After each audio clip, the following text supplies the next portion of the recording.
Friends, इस video lecture में आज हम variations of atomic radius study करेंगे। Right, along period that is left to right in the periodic table और down the group that is top to bottom in the periodic table. We will study about variations of atomic radius of elements. Okay, so पहले हम जो है along period बात करते हैं, left to right. जैसे हमने यहाँ पे पीरियड 2 के एलिमेंट्स लिखे, lithium, beryllium, boron, carbon, nitrogen, oxygen, fluorine, neon. ये हमने यहाँ पे इनके एटॉमिक नंबर्स लिखे, जैसे 3 है, 4, 5, 6, 7, 8, 9, 10। ये इनका इलेक्ट्रॉनिक कन्फिग्रेशन लिखा हमने शेल्स में KL के हिसाब से। तो हर एक एलिमेंट का जो है 2-2 शेल है। कितने शेल्स हैं यहाँ पे? 2-2 शेल्स हैं, सब में 2-2 शेल्स हैं। ओके, तो एटॉमिक नंबर क्या होता है? Number of protons in the nucleus. तो न्यूक्लियस का जो पॉजिटिव चार्ज होता है वो प्रोटॉन्स के कारण होता है और न्यूक्लियस के चार्ज को हम न्यूक्लियर चार्ज कहते हैं। राइट, तो जितना एटॉमिक नंबर होगा उतना ही उस एटम के न्यूक्लियस का पॉजिटिव चार्ज होगा। राइट, तो देखिए जैसे ये लिथियम का एटॉमिक स्ट्रक्चर हमने यहाँ लिखा है, वैलेंस शेल में हम 1 इलेक्ट्रॉन शो कर रहे हैं। राइट, ऐसे जहाँ पे जितने हैं वहाँ पे आपको उतने शो कर सकते हैं। जैसे लिथियम के वैलेंस शेल में 1 इलेक्ट्रॉन है। उसके बाद जैसे हमने कार्बन की बात की है तो कार्बन के वैलेंस शेल में 4 इलेक्ट्रॉन है, हमने यहाँ पे 1 ही शो किया है आपको समझाने के लिए। फ्लोरीन के वैलेंस शेल में 7 इलेक्ट्रॉन है। राइट, तो हमने यहाँ पे 1 ही इलेक्ट्रॉन शो किया है समझाने के लिए। ओके, अब देखिए लिथियम के न्यूक्लियस का जो चार्ज है वो +3 है। 3 प्रोटॉन्स के कारण कितना होगा? +3 चार्ज होगा न्यूक्लियस का। कितना होगा यहाँ पे? +3 चार्ज होगा इसका। कार्बन के न्यूक्लियस का चार्ज 6 प्रोटॉन्स के कारण कितना होगा? +6 चार्ज होगा यहाँ पे पॉजिटिव। ओके, तो अब यहाँ पे देखिए जो फ्लोरीन का न्यूक्लियस है इसका जो पॉजिटिव चार्ज है ड्यू टू 9 प्रोटॉन्स और वो कितना होगा? +9। तो हमें दिख रहा है कि न्यूक्लियर चार्ज जो है सबसे ज़्यादा यहाँ पे फ्लोरीन के केस में है। तो न्यूक्लियस का चार्ज जितना ज़्यादा होगा वो उतना ज़्यादा जो है इन बाहर वाले इलेक्ट्रॉन्स को क्या करेगा? अपनी तरफ अट्रैक्ट करेगा। जितना ज़्यादा पॉजिटिव चार्ज होगा, बिकॉज वी नो कि पॉजिटिव और नेगेटिव के बीच में क्या होती है? अट्रैक्शन होती है। तो जितना ज़्यादा पॉजिटिव चार्ज होगा उतना ज़्यादा इस नेगेटिव चार्ज को क्या करेगा? अपनी तरफ अट्रैक्ट करेगा। राइट, तो यहाँ पे फ्लोरीन के केस में यहाँ पे जो 7 इलेक्ट्रॉन्स होंगे तो इन 7 इलेक्ट्रॉन्स को ये +9 चार्ज जो है बहुत ज़्यादा अपनी तरफ क्या करेगा? अट्रैक्ट करेगा। जब बहुत ज़्यादा अट्रैक्शन होगा तो इसका जो एटॉमिक रेडियस है वो क्या हो जाएगा? डिक्रीज़ हो जाएगा। यहाँ पे जो एटॉमिक रेडियस है ये क्या हो जाएगा? डिक्रीज़ हो जाएगा। अट्रैक्शन यहाँ पे भी है लेकिन कम है, फ्लोरीन की कंपैरिजन में यहाँ पे कम है। और लिथियम में यहाँ पे भी अट्रैक्शन है लेकिन कम है, क्योंकि +9 जो है वो इन आउटर इलेक्ट्रॉन्स को अपनी तरफ ज़्यादा अट्रैक्ट, क्योंकि दूरी बराबर है, क्योंकि यहाँ पे भी 2 ही शेल्स हैं, यहाँ पे भी 2 ही शेल्स हैं, यहाँ पे भी 2 ही शेल्स हैं। तो दूरी तो तीनों में बराबर थी। राइट, न्यूक्लियस से वैलेंस इलेक्ट्रॉन तक की जो दूरी थी तीनों के केस में बराबर थी। लेकिन यहाँ पे फ्लोरीन में अट्रैक्शन ज़्यादा होने के कारण, अट्रैक्शन ज़्यादा क्यों है? क्योंकि यहाँ पे न्यूक्लियर चार्ज ज़्यादा है। तो अट्रैक्शन होने के कारण फ्लोरीन का एटॉमिक रेडियस क्या हो जाता है? डिक्रीज़ हो जाता है एज़ कम्पेयर टू कार्बन, और कार्बन का कम हो जाता है किससे? लिथियम से। तो यहाँ से हम ये कह सकते हैं कि जब हम left to right periodic table में मूव करते हैं तो आगे के लिए क्या होता है? एटॉमिक रेडियस डिक्रीज़ हो जाता है। बिकॉज आगे के लिए क्या होता है? एटॉमिक नंबर के बढ़ने से न्यूक्लियर चार्ज बढ़ता है और न्यूक्लियर चार्ज बढ़ने से न्यूक्लियस और वैलेंस इलेक्ट्रॉन के बीच में फोर्स ऑफ अट्रैक्शन क्या हो जाता है? इंक्रीज़ हो जाता है।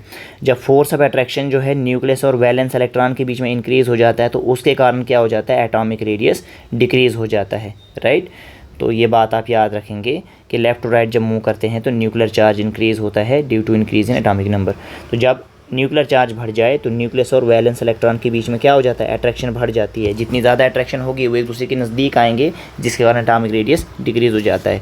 तो याद रखिए लेफ़्ट टू राइट जब मूव करें तो एटॉमिक रेडियस क्या होता है? डिक्रीज़ होता है। ओके, अब हम बात कर रहे हैं down the group. Okay, down the group that is top to bottom. Down the group DTG लिख रहे हैं हम यहाँ पर। जैसे हम फर्स्ट ग्रुप एलिमेंट्स की बात कर रहे हैं, जैसे ग्रुप 1 के एलिमेंट्स लिखे यहाँ पे हमने, हाइड्रोजन भी लिख दिया, लिथियम, सोडियम, पोटेशियम। ये इनका इलेक्ट्रॉनिक कन्फिग्रेशन लिखा हमने। राइट, हाइड्रोजन को छोड़ देते हैं हम पहले, ये K ही शेल है, हम हाइड्रोजन से नीचे बात करेंगे। तो इसमें K ही शेल है, देखिए इसमें 2 शेल्स हैं, रख लीजिए हाइड्रोजन को भी, कोई बात नहीं। यहाँ पे कितने शेल्स हैं? 3 शेल्स हैं। यहाँ पे कितने शेल आ रहे हैं, K, L, M और N। ओके, तो देखिए सॉरी, जब हमने इलेक्ट्रॉनिक कन्फिग्रेशन लिखा तो हमने ये देखा कि जब हम डाउन द ग्रुप मूव करते हैं तो नंबर ऑफ़ शेल्स बढ़ते हैं। यहाँ पे एक ही शेल है, यहाँ पे 2 शेल्स हैं, यहाँ पे 3 शेल, यहाँ पे 4 शेल हैं।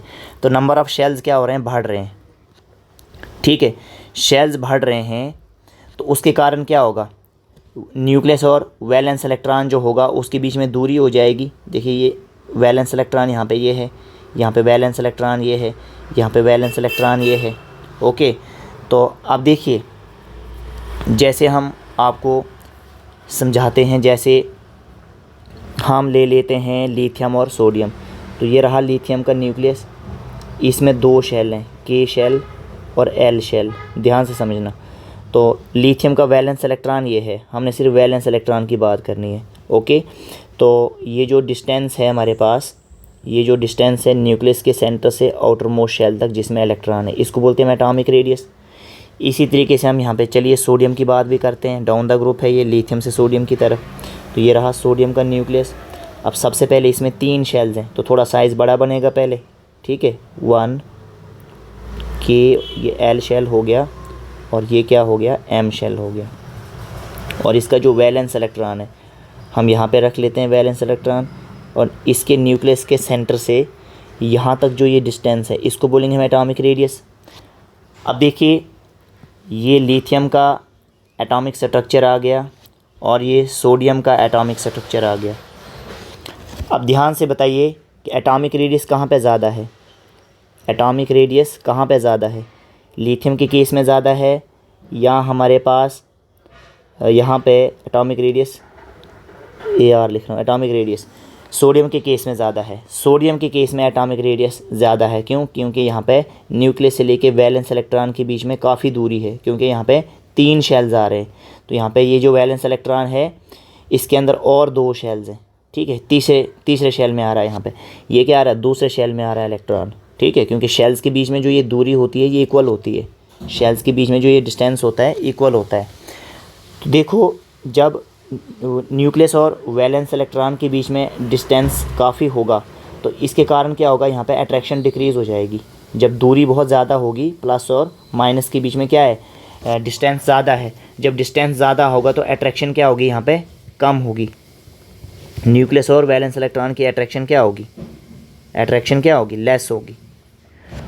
और यहाँ पे अट्रैक्शन क्या होगी, थोड़ी ज़्यादा होगी, क्योंकि यहाँ पे दूरी कम है, पॉजिटिव और नेगेटिव न्यूक्लियस और इलेक्ट्रॉन के बीच में क्या है, डिस्टेंस कम है। इसके कारण यहाँ पे क्या होगा, अट्रैक्शन ज़्यादा होगा, किसके कंपैरिजन में, सोडियम के कंपैरिजन में। तो आप ये देख रहे हैं कि जैसे जैसे शेल बढ़ते हैं, जिसमें शेल ज़्यादा हैं वहाँ पे न्यूक्लियस और वैलेंस इलेक्ट्रॉन में अट्रैक्शन कम हो जाती है। फिर जैसे जैसे नीचे हम आ रहे हैं तो शेल बढ़ रहे हैं, तो न्यूक्लियस और वैलेंस इलेक्ट्रॉन में क्या हो जाएगा, अट्रैक्शन कम हो जाएगी। जब अट्रैक्शन कम हो जाएगी तो एटॉमिक रेडियस ज़्यादा रहेगा। तो इसीलिए जब हम डाउन द ग्रुप आते हैं तो एटॉमिक रेडियस क्या होता है, इंक्रीज़ होता है। जैसे आपने देखा लिथियम और सोडियम के केस में, सोडियम का एटॉमिक रेडियस ज़्यादा है, क्यों, क्योंकि इसमें शेल्स ज़्यादा हैं, न्यूक्लियस और वैलेंस इलेक्ट्रॉन की दूरी के बीच में दूरी है। ठीक है, जिस कारण अट्रैक्शन कम रहता है। इसलिए नंबर ऑफ़ शेल्स अगर इंक्रीज़ करेंगे तो एटॉमिक रेडियस भी क्या करता है, इंक्रीज़ करता है। ठीक है, ये बात आपको याद रखनी है। तो डाउन द ग्रुप क्या है, एटॉमिक रेडियस इंक्रीज़ करता है because number of shells increase होने से क्या होता है, न्यूक्लियस और वैलेंस इलेक्ट्रॉन के बीच में दूरी हो जाती है, मतलब डिस्टेंस काफ़ी हो जाता है, जिसके कारण अट्रैक्शन कम होती है। ठीक है, क्लियर सी बात है, जेन्युइन सी बात है भाई। दूरी जितनी ज़्यादा होगी दो के बीच में तो उतना जो है अट्रैक्शन कम होगा। ठीक है, उतना क्या होगा, अट्रैक्शन कम होगा। ओके, अब कुछ एक्सेप्शंस की बात कर लेते हैं, चाहे हम पीरियड हो चाहे ग्रुप हो। देखो पीरियड 1 में 2 ही एलिमेंट्स आते हैं, हाइड्रोजन और हीलियम। ठीक है, सबको पता है वेरी शॉर्ट पीरियड है। ठीक है, पीरियड 1। अब हमने तो ये जनरल ट्रेंड पढ़ा कि एटॉमिक रेडियस जो है वो क्या होता है, हमारे पास एटॉमिक रेडियस डिक्रीज़ होता है जब हम लेफ़्ट टू राइट चलते हैं। ठीक है, हमने ये ट्रेंड पढ़ा ऊपर कि जब हम लेफ़्ट टू राइट मूव करते हैं तो जो एटॉमिक रेडियस होता है वो क्या हो जाता है, डिक्रीज़ हो जाता है। ठीक है, जैसे हमने लिया था लिथियम लिया था, कार्बन लिया था, तो अगर हमें पूछा जाए कि किसका एटॉमिक रेडियस ज़्यादा है तो हम बोलेंगे लिथियम का एटॉमिक रेडियस ज़्यादा है, तो मतलब आगे के लिए कम हो जाता है, तो उस हिसाब से फिर हीलियम का कम होना चाहिए, हाइड्रोजन का ज़्यादा होना चाहिए एटॉमिक रेडियस। लेकिन ये पाया गया है कि हीलियम का एटॉमिक रेडियस ज़्यादा है हीलियम से, तो ये एक्सेप्शन है, याद रखनी है आपने। ठीक है, जो हीलियम है इसका एटॉमिक रेडियस ज़्यादा है किससे, हाइड्रोजन से, हालांकि होना ऐसा चाहिए था कि हाइड्रोजन का ज़्यादा होना चाहिए था। ठीक है, तो बात क्या आ जाती है, बात आ जाती है हमारे पास यहाँ पे एक्सेप्शन क्यों है, क्योंकि जो हीलियम है ये हीलियम का एक एटम होगा, ये हीलियम का दूसरा एटम होगा, तो इनके बीच में क्या होता है, इनके बीच में इनके न्यूक्लियर के बीच में क्या होता है, वैन डर वाल फोर्स होता है। क्या होता है, वैन डर वाल फोर्स। क्या होता है यहाँ पे, वैन डर वाल फोर्स। मैंने आपको वैन डर वाल फोर्स समझाया था, एक टाइप का वीक फोर्स होता है, मतलब ये दोनों एटम्स क्या होते हैं, अनबॉन्डेड होते हैं।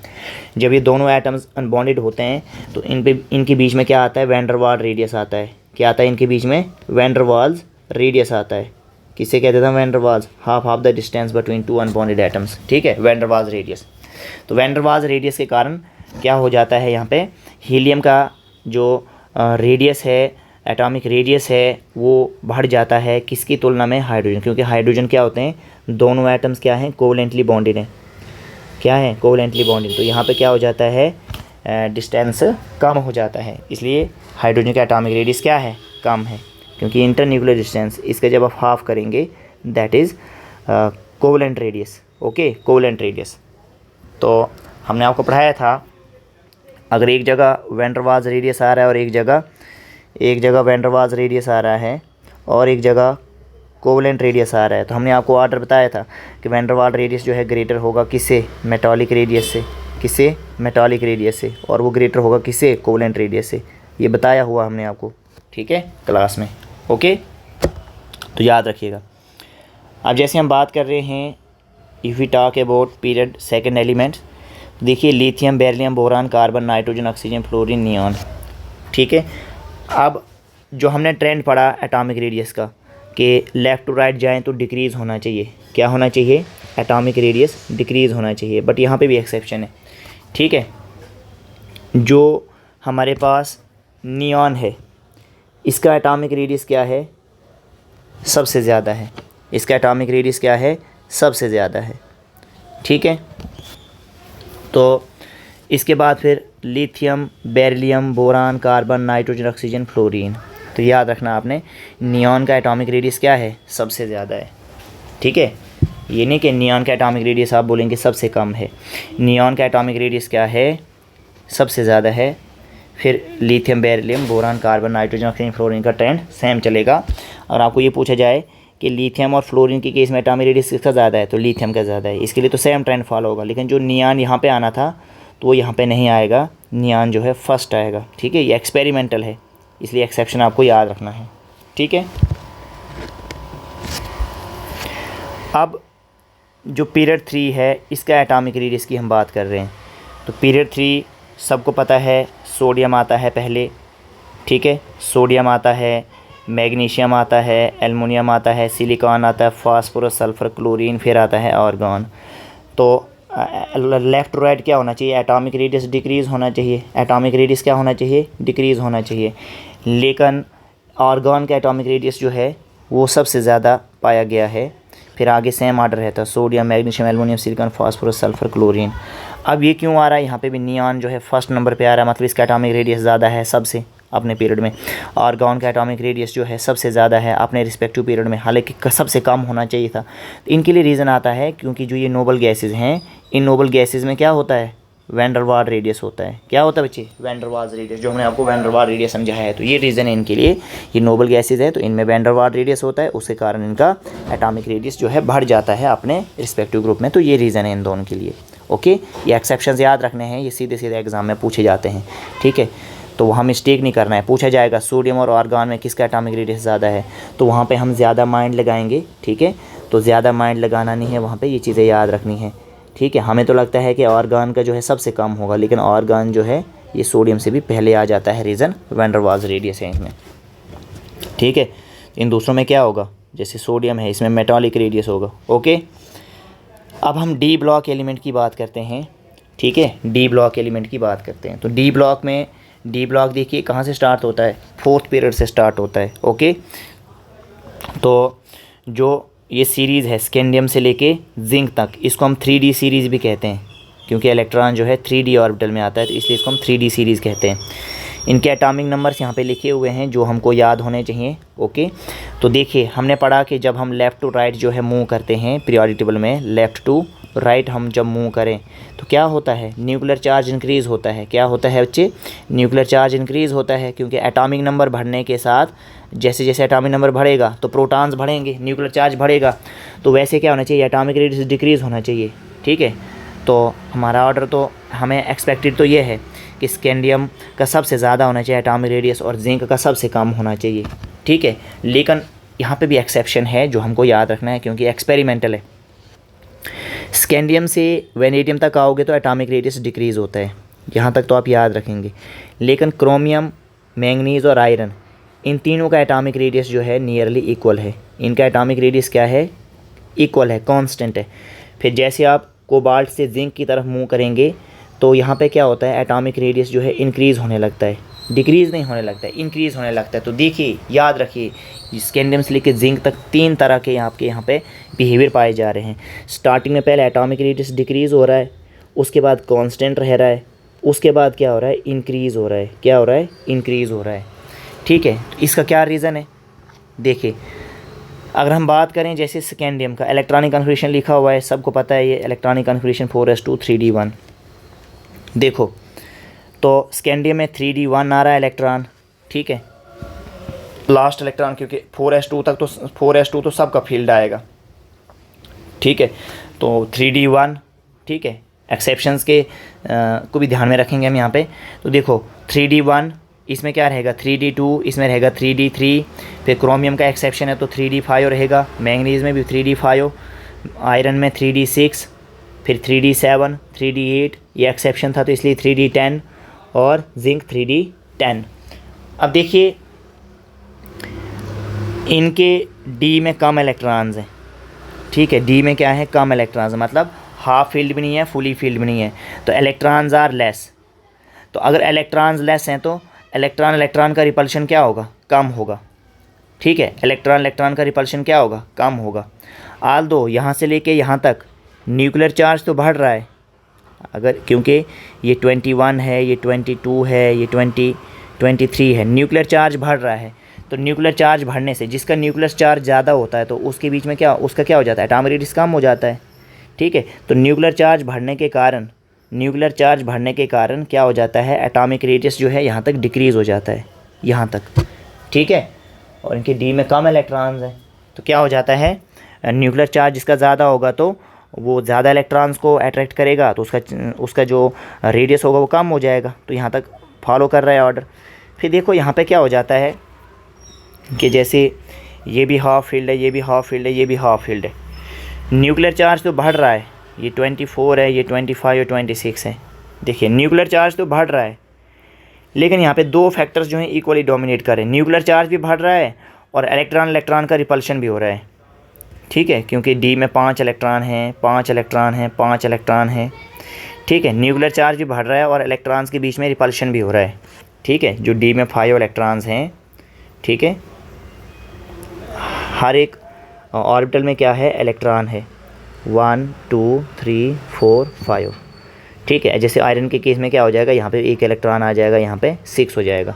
तो क्या हो रहा है, इन इलेक्ट्रॉन्स के बीच में रिपल्शन भी है और न्यूक्लियर चार्ज भी बढ़ रहा है, ठीक है। तो दोनों फैक्टर्स क्या रहते हैं, इक्वली डोमिनेट रहते हैं, इसीलिए आंसर इसकी बेस पे भी नहीं आएगा, इसकी बेस पे भी नहीं आएगा, ठीक है। दोनों फैक्टर्स इक्वली डोमिनेट रहते हैं, ठीक है, दोनों फैक्टर्स इक्वली डोमिनेट रहते हैं, इसलिए यहाँ पे क्या होता है, इनका नियरली इक्वल रहता है। फिर आगे जब हम चलते हैं, न्यूक्लियर चार्ज तो बढ़ रहा है लेकिन डी में इलेक्ट्रॉन बढ़ रहे हैं, तो डी में जितने ज़्यादा इलेक्ट्रॉन बढ़ते रहेंगे, जैसे 6 फिर 7 फिर 8 फिर 9 फिर 10, तो जैसे जैसे इलेक्ट्रॉन बढ़ेंगे तो इलेक्ट्रॉन के बढ़ने से क्या होगा, इलेक्ट्रॉन का रिपल्शन भी बढ़ेगा, न्यूक्लियर चार्ज भी बढ़ रहा है, लेकिन न्यूक्लियर चार्ज का फैक्टर कम डोमिनेट करता है, इलेक्ट्रॉन रिपल्शन ज़्यादा डोमिनेट करता है। तो जब इलेक्ट्रॉन और इलेक्ट्रॉन क्या होंगे, आपस में रिपेल होंगे, तो ये क्या होंगे, दूर दूर भागेंगे। क्या होंगे, ये इलेक्ट्रॉन दूर दूर भागेंगे। जब ये दूर दूर भागेंगे तो रेडियस बढ़ जाएगा, ठीक है, इसलिए एटॉमिक रेडियस क्या हो जाता है, यहाँ पे इंक्रीज़ हो जाता है। तो याद रखना आपने, स्कैंडियम से लेके जिंक तक जो है क्या हो जाता है, हमारे पास डिक्रीज़ हो जाता है, ठीक है। फिर वेनेडियम से लेके क्रोमियम से लेके आयरन तक क्या रहता है, कांस्टेंट रहता है। फिर कॉपर से लेके निकल तक क्या रहता है, इंक्रीज़ होता है, ठीक है। कॉपर से लेके निकल तक क्या हो जाता है, डिक्रीज़ हो जाता है, हाँ इंक्रीज़ नहीं डिक्रीज़। यहाँ पे क्या है, डिक्रीज़, यहाँ पे क्या है, कांस्टेंट, और यहाँ पे क्या हो जाता है, यहाँ पे इंक्रीज़ हो जाता है। यहाँ पे क्या हो जाता है, इंक्रीज़, जो हमने आपको स्टार्टिंग में बताया कि हमारे पास यहाँ पे एटॉमिक रेडियस पहले डिक्रीज़ होने लगता है, जो जनरल ट्रेंड होता है कहाँ तक, वेनेडियम तक। तो पहले डिक्रीज़ होने लगता है कहाँ तक, वेनेडियम तक। वेनेडियम तक जो है डिक्रीज़ होने लगता है, वेनेडियम तक जो है क्या होने लगता है, डिक्रीज़ होने लगता है, ठीक है। लेकिन यहाँ पे भी एक और एक्सेप्शन भी है जिंक का। जिंक का आपने याद रखना है कि स्कैंडियम, टाइटेनियम और जिंक जो है यहाँ पे आ जाता है एक्सपेरिमेंटल, याद रखना है। Scandium, titanium, zinc, vanadium, chromium, chromium, manganese, iron इनका कांस्टेंट है। कोबाल्ट, कॉपर, निकल यहाँ पे क्या हो रहा है, डिक्रीज़ हो रहा है। लेकिन यहाँ पे जो है ये स्कैंडियम, टाइटेनियम और वेनेडियम के बीच में जिंक आ जाता है। तो ये आपने याद रखना है। जैसे हमने यहाँ पे स्टार्टिंग में कहा कि स्कैंडियम से लेकर वेनेडियम तक तो डिक्रीज़ हो रहा है, लेकिन ये जिंक भी जो है यहाँ पे टाइटेनियम और वेनेडियम के बीच में एक्सपेरिमेंटली फाउंड है, यहाँ पे ये पाया गया है, ठीक है। तो क्योंकि इसका न्यूक्लियर चार्ज बहुत ज़्यादा है, ठीक है, तो थोड़ा क्या हो जाता है, अट्रैक्शन बहुत ज़्यादा बढ़ जाती है। न्यूक्लियर चार्ज ज़्यादा होने के कारण अट्रैक्शन थोड़ा ज़्यादा हो जाता है, जिसके कारण इसका जो हमारे पास यहाँ पे एटॉमिक रेडियस है वो कम हो जाता है। कितना कम हो जाता है कि ये टाइटेनियम और वेनेडियम के बीच में आ जाता है, टाइटेनियम और वेनेडियम के बीच में आ जाता है। याद रखना है बच्चों, बहुत इंपॉर्टेंट है, पूरा ऑर्डर अच्छे से याद रखना है, ठीक है, क्योंकि ये एक्सपेरिमेंटल है। जो एक्सेप्शंस बताए जाते हैं ये एक्सपेरिमेंटल हैं, ठीक है। क्या है ये, एक्सपेरिमेंटल। तो अगर आप इसको ट्रिक से याद रखना चाहोगे तो स्कूटी में जिंक वैसे ऐसे याद रख दिया। स्कूटी में SCT जिंक और वेनेडियम, स्कूटी में जिंक वैसे। फिर इन तीनों का क्या है, जिन तीनों का इक्वल है तो इसको इक्वल टू साइन दे देना है कि क्रोमियम, मैंगनीज, आयरन का क्या है, इक्वल है। फिर कोई नहीं, तो ये आ गया, ये कोबाल्ट और निकल, ठीक है। तो नियर अबाउट इन चार का क्या आ रहा है, इक्वल आ रहा है। इन चार का क्या आ रहा है, इक्वल आ रहा है, क्रोमियम, मैंगनीज, आयरन, कॉपर, ठीक है। तो कॉपर भी जो देखो एंड पे नहीं आ रहा है, कॉपर जो है कोबाल्ट और निकल के पहले आ रहा है। तो बहुत इंपॉर्टेंट है ये ऑर्डर, ठीक है। कॉपर जो है ये कोबाल्ट और निकल के पहले आ जाता है, और जिंक जो है ये टाइटेनियम और वेनेडियम के बीच में आ जाता है। एक्सपेरिमेंटली ये पाया गया है इस तरीके से। तो याद रखिए बच्चे, बहुत इंपॉर्टेंट है। अब स्कैंडियम, टाइटेनियम, वेनेडियम, इसके नीचे आता है यूटेरियम, लैंथेनम, जिरकोनियम, हफनियम, नियोबियम, टेंटेलम। ध्यान से देखना, देखो जैसे 4D सीरीज़ की हम बात कर रहे हैं, ये हो गया 4D, ये हो गया 4D। तो टाइटेनियम, जिरकोनियम, हफनियम, तो अगर हम इनका एटॉमिक रेडियस देखें तो जिरकोनियम और हफनियम का नियरली इक्वल है, ठीक है। टाइटेनियम का तो कम है, फिर नीचे डाउन द ग्रुप इंक्रीज़ होना चाहिए थे, लेकिन इन दोनों का नियरली इक्वल है। डाउन द ग्रुप जो है डिक्रीज़ होना चाहिए, लेकिन वेनेडियम का तो कम है, लेकिन इन दोनों का नियरली इक्वल है, ठीक है। तो ऐसा क्यों है, इन दोनों का नियरली इक्वल क्यों है, क्योंकि इनमें क्या आ जाता है, एफ सब शेल आ जाता है। क्या आ जाता है, जब इनका इलेक्ट्रॉनिक कन्फिग्रेशन लिखते हैं तो यहाँ पे क्या आ जाता है, 4F सब शेल आ जाता है, जिसका क्या होता है, पुअर शील्डिंग इफेक्ट होता है, ठीक है। जो आउटर इलेक्ट्रॉन हैं वो अट्रैक्ट हो जाते हैं टुवर्ड्स न्यूक्लियस, ठीक है। जो आउटर इलेक्ट्रॉन्स हैं they are attracted more towards the nucleus, क्योंकि एफ का जो है पुअर शील्डिंग इफेक्ट होता है, जिसके कारण क्या हो जाता है, एटॉमिक रेडियस डिक्रीज़ होने लगता है।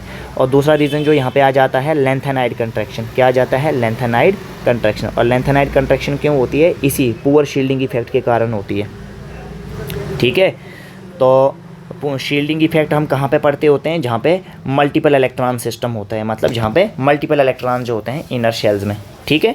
तो इनर इलेक्ट्रॉन जो हैं वो शील्ड करते हैं आउटर इलेक्ट्रॉन्स को फ्रॉम न्यूक्लियस, ठीक है। मतलब जो इनर इलेक्ट्रॉन्स होते हैं वो न्यूक्लियस और आउटर इलेक्ट्रॉन के बीच में क्या कर देते हैं, शील्ड कर देते हैं, जिसके कारण अट्रैक्शन कम हो जाती है। तो याद रखना है एस सबशेल का शील्डिंग इफेक्ट ज़्यादा होता है, उससे कम पी, उससे कम डी, उससे कम एफ। इसलिए जो एफ आ जाएगा इसकी पुअर शील्डिंग होती है, जिसके कारण वैलेंस इलेक्ट्रॉन और न्यूक्लियस के बीच में अट्रैक्शन क्या हो जाती है, कम हो जाती है, ठीक है। अट्रैक्शन क्या हो जाती है, कम हो जाती है, क्योंकि बीच में क्या आ जाता है, एक तरह का स्क्रीन आ जाता है। ओके, अब हम बात करते हैं आयनिक रेडियस। तो आयन्स के बीच का रेडियस, ठीक है। तो सबसे पहले आयन बनता कैसे है, कोई एटम है, जब वो इलेक्ट्रॉन लूज़ करेगा या गेन करेगा तो आयन बनेगा, ठीक है। तो एटम अगर इलेक्ट्रॉन लूज़ करेगा, ठीक है, तो वो कैटायन बनेगा, और एटम अगर इलेक्ट्रॉन गेन करेगा तो वो एनायन बनेगा, ठीक है। अब देखो अगर कोई एनायन है, अगर ये और इलेक्ट्रॉन गेन करेगा तो यहाँ पे पहले ही नेगेटिव चार्ज है, दूसरा नेगेटिव चार्ज आएगा तो क्या हो जाएगा, रिपल्शन हो जाएगा। क्या हो जाएगा, रिपल्शन हो जाएगा। तो रिपल्शन के कारण है क्या हो जाएगा, इस एनायन का साइज़ जो है बढ़ जाएगा। तो इसलिए एनायन का साइज़ जो है वो न्यूट्रल एटम से ज़्यादा होता है। और जब हमारे पास कोई कैटायन है, ठीक है, क्या है, कैटायन है, तो कैटायन का साइज़ क्या हो जाता है, डिक्रीज़ हो जाता है। क्यों, क्योंकि पॉजिटिव चार्ज बढ़ जाता है, पॉजिटिव चार्ज बढ़ जाता है तो नेगेटिव चार्ज कम हो जाता है। तो जब पॉजिटिव चार्ज बढ़ जाएगा और नेगेटिव चार्ज कम हो जाएगा तो अट्रैक्शन बढ़ जाती है। अट्रैक्शन बढ़ने के कारण कैटायन का साइज़ क्या रहता है, स्मॉल रहता है। तो ये ऑर्डर आपको याद रखना है, ठीक है। जैसे एग्ज़ाम में क्वेश्चन आए कि बताइए हाइड्रोजन प्लस और हाइड्रोजन माइनस में किसका जो है हमारे पास आयनिक रेडियस ज़्यादा है, ठीक है, या साइज़ किसका सबसे ज़्यादा है, तो ये एनाइन है, इसका साइज़ सबसे ज़्यादा होगा, फिर न्यूट्रल एटम का, फिर कैटायन का। ऐसे आप समझ गए, जैसे यहाँ पे नेगेटिव है, नेगेटिव है, नेगेटिव है, तो जिसका नेगेटिव जितना ज़्यादा उसका साइज़ उतना ज़्यादा होगा, जिसका नेगेटिव कम उसका कम होगा, ठीक है। यहाँ पे एफ नेगेटिव का साइज़ सबसे ज़्यादा होगा, फिर न्यूट्रल एटम, फिर कैटायन। ओके, अगर देखिए यहाँ पे पूछा जाए क्रोमियम +3 और क्रोमियम +6 में किसका जो है एटॉमिक साइज़ ज़्यादा है, तो जितना बात ज़्यादा पॉजिटिव चार्ज होगा वो कम होगा, ठीक है, तो ये ज़्यादा होगा, ये +3 वाला कम होगा और +2 वाला ज़्यादा होगा, ठीक है। तो आई होप कि आप बात समझ गए। तो ट्रेंड जो आपने देखा एटॉमिक रेडियस के लिए, एटॉमिक रेडियस के लिए अलॉन्ग पीरियड देखा कि एटॉमिक रेडियस जो है लेफ़्ट टू राइट क्या होता है, डिक्रीज़ होता है, और डाउन द ग्रुप जो है एटॉमिक रेडियस क्या होता है, इंक्रीज़ होता है। ये हम कंक्लूजन में आपको बता रहे हैं, ठीक है। लेकिन ये बात आपने कब देखनी है, जब हमारे पास चार्ज सेम होगा, ठीक है। एटॉमिक रेडियस आपने जो देखना है या आयनिक रेडियस आपने अगर देखना है तो जब हमारे पास चार्ज क्या होगा, सेम होगा, उस वक्त आप ये रूल फॉलो करेंगे एटॉमिक रेडियस वाला। लेकिन चार्ज क्या होना चाहिए, सेम। जैसे देखो ये चार्ज सेम था, मतलब चार्ज जब सेम होगा तब जाके आप जो है ये रूल फॉलो करेंगे। अगर चार्ज सेम नहीं है तो फिर आप जो है ये ट्रेंड जो है फॉलो नहीं करेंगे, ठीक है। अब देखिए यहाँ पे जैसे सोडियम है, मैग्नीशियम है, एल्युमिनियम है। अब यहाँ पे चार्ज तो सेम है ही नहीं, ठीक है, चार्ज तो सेम है ही नहीं हमारे पास, ठीक है। तो जैसे सोडियम दिया हुआ है, मैग्नीशियम दिया हुआ है 2+, एल्युमिनियम दिया हुआ है 3+। तो अब देखो अब यहाँ पे चार्ज जो है ज़्यादा है, ठीक है। सबसे पहले अगर हम बात करें तो इसका एटॉमिक नंबर 11 है, इसका एटॉमिक नंबर 12 है, इसका एटॉमिक नंबर 13 है। तो इसके न्यूक्लियस में कितने प्रोटॉन हैं, इसके न्यूक्लियस में 11 प्रोटॉन हैं, ठीक है। इसके न्यूक्लियस में कितने प्रोटॉन हैं, 12 प्रोटॉन हैं। इसके न्यूक्लियस में कितने प्रोटॉन हैं, 13 प्रोटॉन हैं, ठीक है। तो अब हमारे पास यहाँ पे जब इसने 3 इलेक्ट्रॉन और लूज़ कर दिए हैं तो इसके पास अब इलेक्ट्रॉन 10 है, इसके पास इलेक्ट्रॉन 10 है, और इसके पास भी इलेक्ट्रॉन 10 है। तो अगर आप देखेंगे यहाँ पे तो जब आप लेफ़्ट टू राइट चलेंगे, ठीक है, लेफ़्ट टू राइट चलेंगे, यह है सोडियम, यह है मैग्नीशियम, यह है एल्युमिनियम। जब आप लेफ़्ट टू राइट चलेंगे तो हमने पढ़ा है कि एटॉमिक रेडियस क्या होता है, डिक्रीज़ होता है। एटॉमिक रेडियस डिक्रीज़ होता है क्योंकि दूरी बराबर है। यहाँ पे भी 2 ही शेल होगा, यहाँ पे भी 2 ही शेल है, यहाँ पे भी 2 ही शेल है, 3 शेल होंगे, यहाँ पे 2 नहीं होंगे। यहाँ पे भी 3 शेल है, यहाँ पे भी 3 ही शेल हैं, और यहाँ पे भी 3 ही शेल हैं। दूरी तो बराबर है न्यूक्लियस और वैलेंस इलेक्ट्रॉन में, लेकिन जहाँ पे पॉजिटिव चार्ज ज़्यादा है तो वो इलेक्ट्रॉन्स को ज़्यादा अट्रैक्ट करेगा अपनी तरफ, ठीक है। तो उसके कारण क्या हो जाएगा, एटॉमिक रेडियस डिक्रीज़ हो जाएगा। तो इसका एटॉमिक रेडियस क्या हो जाएगा, सबसे कम हो जाएगा, और इसका एटॉमिक रेडियस क्या होगा, ज़्यादा होगा। अगर इन तीनों को कंपेयर किया जाए तो इसका एटॉमिक रेडियस ज़्यादा होगा और इसका उससे कम, और एल्युमिनियम 3+ का उससे कम। क्यों? इसका न्यूक्लियर चार्ज ज़्यादा है। ठीक है, तो इस वीडियो लेक्चर को हम जो है यहीं पे स्टॉप करते हैं। ठीक है, इसको अच्छे से वॉच करें और एक्सेप्शंस को याद रखें। Okay, thank you.